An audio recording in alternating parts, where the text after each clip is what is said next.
करोड़ की विकास परियोजनाओं की दी मंजूरी। मंदिर सौंदर्यीकरण, सड़क निर्माण सहित कई विकास कार्य होंगे।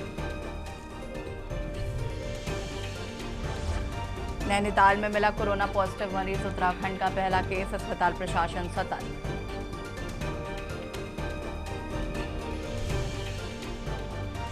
नैनीताल में एसआईआर नोटिस के बाद वोटरों में हड़कंप, 2,35,000 लोगों को जारी किए गए नोटिस। नाम सुधार के लिए पोलिंग बूथों पर उमड़ी भीड़। उत्तराखंड पीसीएस सीनियरिटी विवाद खत्म, अब प्रमोटेड अफसरों को भी मिलेगा लाभ।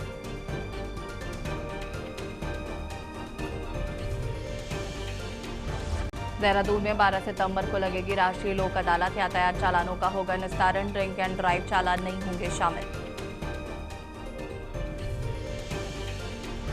उत्तराखंड में आज बिगड़ा रहेगा मौसम, देहरादून और बागेश्वर में बहुत भारी बारिश का ऑरेंज अलर्ट। आप देख रहे हैं के न्यूज, खबरों का सारथी। नमस्कार, खबर उत्तराखंड में आप सभी का स्वागत है। मैं हूं आपके साथ यश शुक्ला। देहरादून से खबर आपको बता देते हैं। आज दिल्ली में भाजपा प्रदेश कोर ग्रुप की बैठक, राष्ट्रीय अध्यक्ष नितिन नवीन करेंगे नेतृत्व। बता दें कि 2027 की चुनाव की रणनीति पर मंथन किया जाएगा। सीएम धामी, प्रदेश अध्यक्ष महेंद्र भट्ट समेत कोर ग्रुप शामिल होगा। बता दें कि राष्ट्रीय महामंत्री बीएल संतोष देंगे दिशा निर्देश। बैठक में हारी हुई सीटों पर फोकस। आज कमेटी में पुराने कार्यकर्ताओं पर भी होगी चर्चा। चुनावी मोड में आई भाजपा। बैठक में सांगठनिक कामकाज की भी समीक्षा की जाएगी।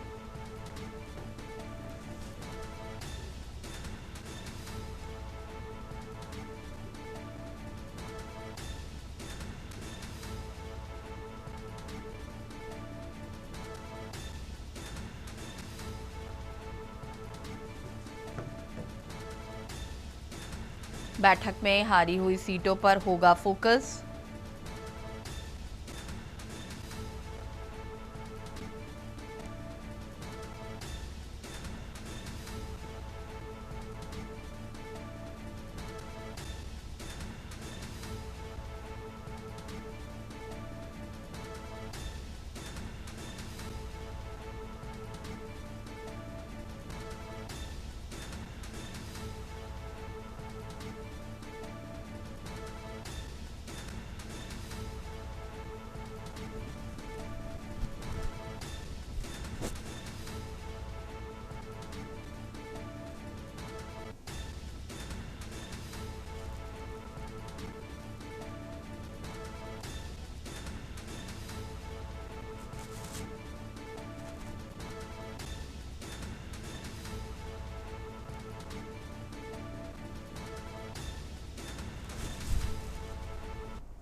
देहरादून में मणिमाई मंदिर के पास उस समय अफरा तफरी मच गई जब एक चलती कार में अचानक भीषण आग लग गई। देखते ही देखते कार आग के गोले में तब्दील हो गई। प्रारंभिक आशंका है कि आग शॉर्ट सर्किट के कारण लगी। राहत की बात यह रही कि हादसे में कोई जनहानि नहीं हुई। घटना के समय पास में भंडारे का आयोजन चल रहा था, जिसमें कुछ देर के लिए क्षेत्र में अफरा तफरी का माहौल हो गया। स्थानीय लोगों ने तत्परता दिखाते हुए आग बुझाने का प्रयास किया और स्थिति को संभाल लिया।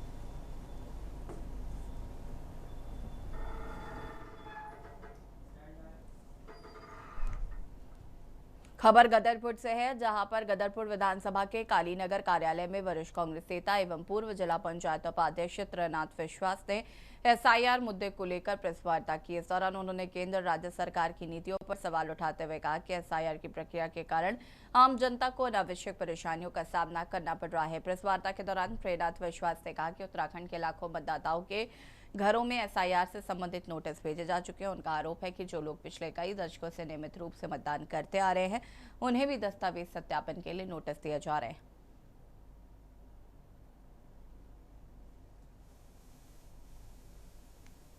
ये जो जांच होनी चाहिए, एक आदमी का 2 जगह मतदाता सूची में नाम है तो गलत है, लेकिन जो नोटिस आ रखा है, जो आदमी लगभग 60 साल से उत्तराखंड के स्थायी निवासी है, उनको परिवारों में भी लगभग 70% परिवारों में नोटिस आया है।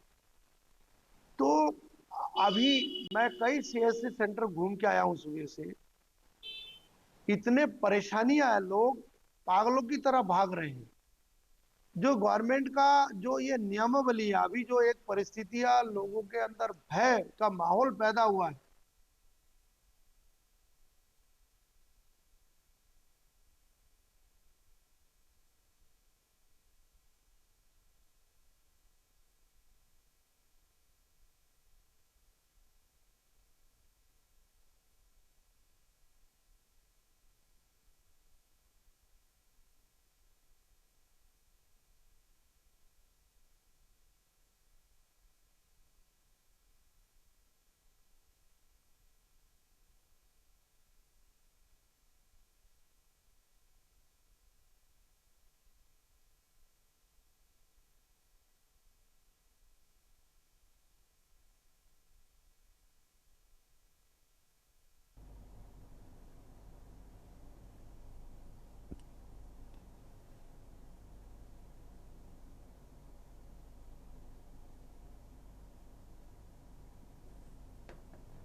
खबर देहरादून से है, जहां पर उत्तराखंड में मातृत्व सेवाओं को और प्रभावी बनाने के लिए राष्ट्रीय स्वास्थ्य मिशन ने नई पहल शुरू की है। अब बर्थ वेटिंग होम में ठहरने वाली गर्भवती महिलाओं के साथ रहने वाले तीमारदारों को 300 रुपए प्रतिदिन डेली वेज दिया जाएगा। इस सुविधा का उद्देश्य अधिक से अधिक गर्भवती महिलाओं को बर्थ वेटिंग होम का लाभ लेने के लिए प्रोत्साहित करता है। प्रदेश में वर्तमान में 52 बर्थ वेटिंग होम संचालित है, जहां एक समय में 3 गर्भवती महिलाओं के ठहरने की व्यवस्था है और यह सुविधा विशेष रूप से दूरदराज, दुर्गम और हाई रिस्क गर्भवती महिलाओं के लिए बनाई गई है, ताकि प्रसव से पहले उन्हें सुरक्षित रूप से अस्पताल के निकट रखा जा सके। मानसून के दौरान भूस्खलन और सड़कें बाधित होने की स्थिति में व्यवस्था काफी उपयोगी साबित हो सकती है। हालांकि पिछले वर्ष केवल 299 महिलाओं ने इस सुविधा का लाभ लिया। कम उपयोग को देखते हुए एनएचएफ ने तीमारदारों के रहने और भोजन के साथ 300 रुपए प्रतिदिन डेली वेज देने का निर्णय लिया है।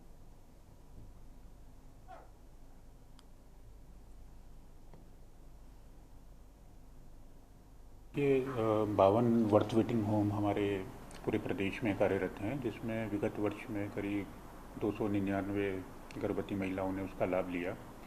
बर्थ वेटिंग होम का उद्देश्य ये है कि जो हमारे दुर्गम क्षेत्र हैं, पहाड़ी जनपदों में, जहाँ सड़क का भी अभाव है और जो रास्ते बहुत दूर गांव बचे हैं मेन रास्ते से, तो उनमें जिन भी महिलाओं की एक्सपेक्टेड डेट है उससे पहले 4 दिन 5 दिन पहले वो बर्थ वेटिंग होम्स में आ जाएं और वहाँ प्रसव होने तक रुकें, और उनके साथ जो तीमारदार आएंगे उनके रहने की, भोजन की व्यवस्था और 300 रुपये का जो डेली वेज तीमारदार का है उसका भी प्रोविज़न इस बार हमने एनएचएम में किया है।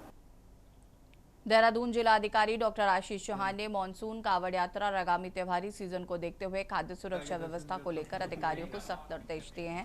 उन्होंने सभी उप जिलाधिकारियों को और खाद्य सुरक्षा अधिकारियों को अपने अपने क्षेत्रों में नियमित और औचक निरीक्षण करने के आदेश दिए हैं। साथ ही खाद्य पदार्थों में मिलावट, गंदगी और स्वच्छता संबंधी लापरवाही मिलने पर तत्काल कानूनी कार्रवाई सुनिश्चित करने को कहा है।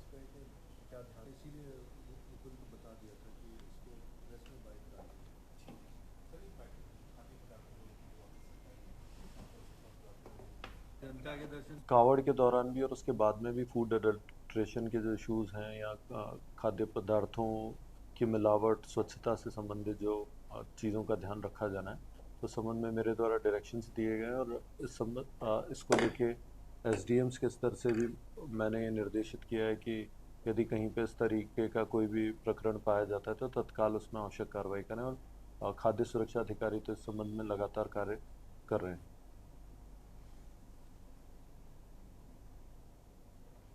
उत्तराखंड में चल रही विशेष गहन पुनरीक्षण यानी कि एसआईआर प्रक्रिया को लेकर सियासत तेज हो गई है। कांग्रेस ने इसी वजह से अपनी परिवर्तन संकल्प यात्रा के दूसरे चरण को फिलहाल स्थगित कर दिया है और यात्रा 2 अगस्त से देहरादून जिले से शुरू होनी थी, लेकिन अब इसके 10 अगस्त के बाद आयोजित होने की संभावना जताई जा रही है। कांग्रेस का कहना है कि पार्टी एसआईआर को लेकर पूरी तरह सक्रिय और इसी के चलते यात्रा की तारीख आगे बढ़ाई गई है। वहीं दूसरी ओर भाजपा ने कांग्रेस के इस फैसले पर तंज कसा है। भाजपा प्रदेश प्रवक्ता मथुरा दत्त जोशी ने कहा कि कांग्रेस के पास आज न नेता बचे और न ही कार्यकर्ता, इसी वजह से उनके कार्यक्रम बार बार स्थगित होते हैं। उन्होंने कांग्रेस के उस आरोप को भी खारिज किया जिसमें भाजपा का वोट कटवाने का इल्जाम लगाया जा रहा है।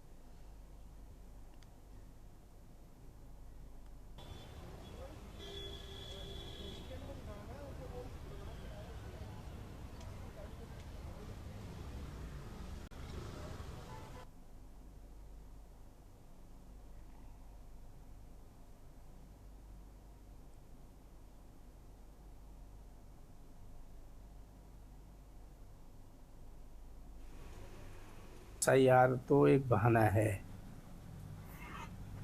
न उनके पास कार्यकर्ता हैं, न उनके पास नेता बचे हैं, न जमीन बची है कांग्रेस के पास। एसआईआर की जन्मदाता तो कांग्रेस है। देश आज़ाद होने के बाद पहली बार एसआईआर किसके नेतृत्व में हुआ था ये बता दें। 2014 तक उनकी सरकार रही, क्या उनकी सरकार को एसआईआर नहीं हुआ है? केवल बहानेबाजी है और अपने खीस कुंठा को प्रकट करने का काम कर रहे हैं, अपनी खीस प्रकट करने का काम कर रहे हैं। अगर उनको कोई दिक्कत है वो चुनाव आयोग को लिखित रूप से दे सकते हैं। बूथ में अपने बीएलए को बिठाएं, बूथ में अपने बूथ अध्यक्ष को सक्रिय करें।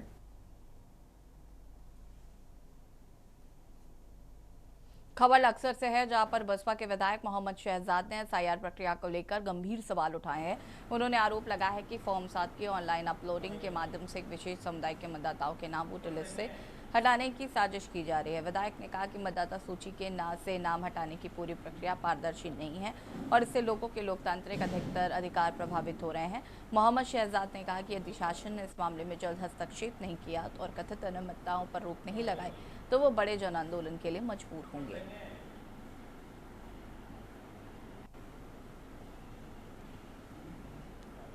सरकार का दावा जीरो टॉलरेंस सिर्फ ये है कि कोई बोल लेना।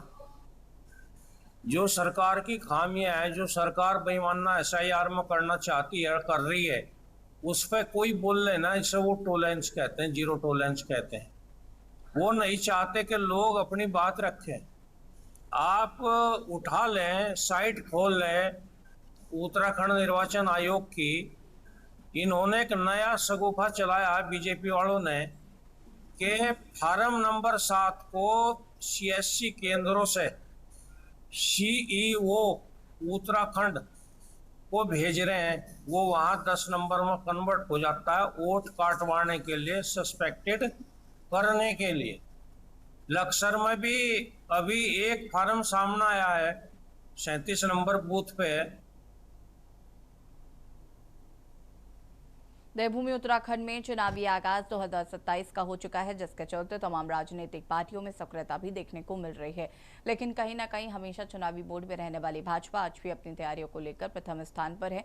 और जब बीते अब तक के 2 चरणों के एसआईआर में भारी मतदाताओं का नाम सूची से गायब भी नजर आ रहा है, जिसके लिए निर्वाचन आयोग सख्त है, जिसको लेकर तमाम छूटे हुए मतदाताओं को नोटिस जारी कर जल्द से जल्द अपना वेरिफिकेशन करने की सलाह दी गई है, ताकि ज्यादा से ज्यादा मतदाता सूची में गायब हुए मतदाताओं को जोड़ा जा सके। अब तक एसआईआर प्रक्रिया को लेकर सबसे बड़े विपक्षी दल कांग्रेस को अब अपने मतदाताओं के नाम गायब होने की चिंता सता रही है और यही वजह है कि कांग्रेस ने अपने तमाम कार्यक्रम रद्द कर अपने कार्यकर्ताओं को घर घर जाकर फिर से कमियां और खामियों को पूरा करने के लिए अपने वोटरों को साधने का काम शुरू किया है। कांग्रेस सहित तमाम विपक्षी दलों को लगता है कि अगर यह संख्या वोटों की कमी वाली संख्या ज्यादा हुई तो आने वाले चुनाव में भारी नुकसान पार्टियों को होगा, जिस पर राजनीति भी चरम पर है। देखिए रिपोर्ट। उत्तराखंड कांग्रेस पार्टी ने देहरादून जिले के विभिन्न विधानसभा क्षेत्रों में आयोजित होने वाली परिवर्तन संकल्प यात्रा को स्थगित कर दिया है। 2 अगस्त से देहरादून की अलग अलग विधानसभाओं में ये यात्राएं आयोजित होनी थी, लेकिन पार्टी ने एसआईआर का हवाला देते हुए फिलहाल इस यात्रा को स्थगित कर दिया। कांग्रेस पार्टी ने यात्रा कार्यक्रम की अगली तारीख 10 अगस्त के बाद घोषित किए जाने का ऐलान किया है। पार्टी की ओर से चुनाव अभियान समिति के अध्यक्ष प्रीतम सिंह का कहना है कि राज्य में चल रहे वोटों के सत्यापन अभियान के दूसरे चरण को ध्यान में रखते हुए परिवर्तन संकल्प यात्रा स्थगित कर दी गई है और जल्द ही राज्य के सभी वरिष्ठ नेताओं से विचार विमर्श के बाद परिवर्तन संकल्प यात्रा की शुरुआत 10 अगस्त के बाद नई तारीखों के साथ की जा सकती है। वहीं हमेशा चुनावी मूड में रहने वाली भाजपा इसको विपक्ष के चुनाव से पहले की हार का परिणाम बता रही है। साथ ही अन्य विपक्षी दल जीत का दावा तो कर रहे हैं, लेकिन एसआईआर पर किसकी कितनी तैयारी है ये कहना बेहद मुश्किल है। ये एसआईआर कोई पहली बार नहीं हो रहा है, पहली बार हो रहा है क्या? तो इतनी परेशानी क्यों हो रही है? अगर कोई गड़बड़ नहीं है तो एक सामान्य प्रक्रिया है। भारत का जो हमारा निर्वाचन आयोग है तो वो हर कुछ सालों के बाद जो है जो वोटर लिस्ट होती है, मतदाता सूची होती है, उस सूची का शुद्धिकरण करता है, उसका पुनर्निरीक्षण करता है, बार बार करता है। जो वोट नहीं है, जो गलत वोट बन गए हैं, वो वोट बाहर होते हैं। कहीं पर ऐसे बहुत सारे देशों राज्यों में इस प्रकार की शिकायतें थी, हमारे राज्य में शिकायतें जो नहीं होंगी, जो यहाँ के निवासी नहीं होंगे, जो उसकी पात्रता की सूची में नहीं आएंगे, वो स्वतः ही बाहर हो जाएंगे। या जो लोग हमारे बीच में नहीं रहे, या कुछ बच्चों की शादी होके कहीं दूसरी जगह विवाह हो गया, चले गए हैं, कोई अपने दिल्ली चले गए, बम्बई चले गए, किसी अन्य शहर में बस गए, तो उनका अपना वहाँ पर वोट बन गया है। तो यहाँ की मतदाता सूची वो शोधित होगी, वो शुद्धिकरण उसका हो रहा है, इसमें परेशानी ऐसी कोई बात नहीं। मैं हमारे संकल्प परिवर्तन यात्रा 2 तारीख से विकास नगर से शुरू हो रही थी और सहसपुर में भी कार्यक्रम था, सलाकुई में, लेकिन आज अचानक वो वोटर लिस्ट एसआईआर की फाइनल उसके कारण हमारी ये परिवर्तन यात्रा, संकल्प परिवर्तन यात्रा स्थगित हो गई है। तो मैं उस कार्यक्रम की तैयारी के दृष्टिकोण से विकास नगर भी, सहसपुर भी, सभी लोगों से मैं आह्वान करने के लिए आया था, कार्यकर्ताओं से बातचीत करने के लिए आया था कि उस कार्यक्रम में अधिक से अधिक भागीदारी हो।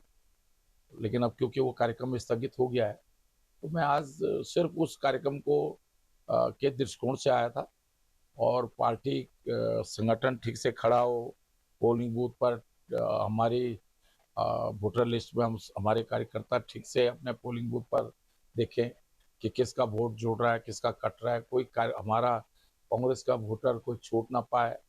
जो ये सावन का महीना है, ये इसको शिव पूजन का महीना कहते हैं और हमारे हरिद्वार जो शिव नगरी है उसमें आए हुए सभी कांवड़ियों का हम स्वागत करते हैं और उत्तराखंड अतिथि देवो भव का काम करता है, उत्तराखंड का अंदर इसका स्वागत करता है।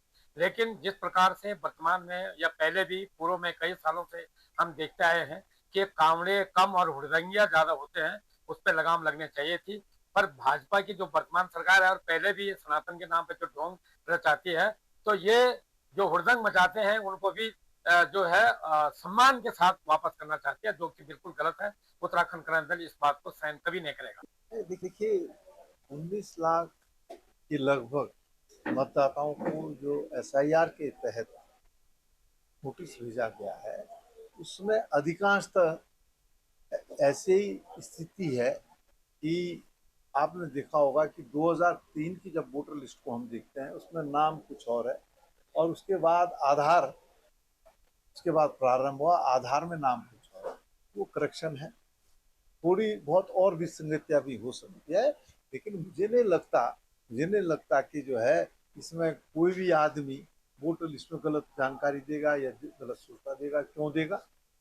हम तो सरकार से कहना चाहते हैं और चुनाव आयोग से कहना चाहते हैं कि पूरी ईमानदारी के साथ एसआईआर की इस प्रक्रिया को पूरा करने का काम करें। देखिए, आज कांग्रेस के पास कोई भी रैली करने की क्षमता नहीं रहेगी। कांग्रेस के पास न नेता बचे हैं, न उनके कार्यकर्ता बचे हैं। बार बार के प्रवासों को आपने भी देखा है कि समय समय पर उनके नेताओं का यहाँ पर प्रवास बनता है और उसी क्रम में उस प्रवास स्थगित हो जाते हैं।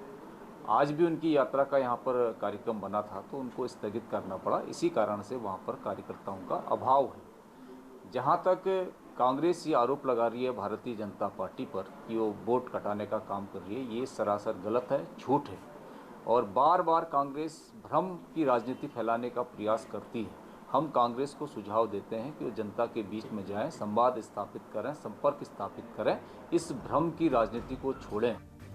प्रदेश कांग्रेस ने इस संदर्भ में उनके द्वारा 30 जुलाई एवं इससे पूर्व में भी विकास अधिकारी देहरादून से दूरभाष पर वार्ता कर अनुरोध किया कि उनको परिवार रजिस्टर नहीं दिए गए हैं। उन्होंने मुख्य निर्वाचन अधिकारी से मांग करते हुए कहा कि एसआईआर के द्वितीय चरण की प्रक्रिया प्रारंभ करने से पूर्व राज्य के सभी संबंधित बूथ स्तर के अधिकारियों को अद्यतन परिवार रजिस्टर उपलब्ध कराए जाए, ताकि मतदाता सत्यापन की प्रक्रिया निष्पक्ष, पारदर्शी एवं त्रुटि रहित ढंग से संपन्न हो सके तथा किसी भी पात्र मतदाता को अपने मताधिकार से वंचित न होना पड़े। उन्होंने निर्वाचन आयोग से आशा व्यक्त की है कि जनहित एवं निर्वाचन प्रक्रिया की शुचिता को दृष्टिगत रखते हुए इस विषय में निर्वाचन आयोग द्वारा शीघ्र आवश्यक कार्रवाई सुनिश्चित की जाएगी और यही वजह है कि मुख्य विपक्षी दल होने के नाते कांग्रेस ने अब अपने सभी कार्यक्रम रद्द कर अपना फोकस अपने मतदाताओं के नाम मतदाता सूची में चढ़ाने पर लगा दिया है, ताकि अपनी ही कमी से 2027 के चुनाव में हार से हाथ न धोना पड़ जाए। Uttarakhand desk report. और खबर उत्तराखंड में फिलहाल इतना ही। देखते रहिए के न्यूज़ इंडिया। नमस्कार।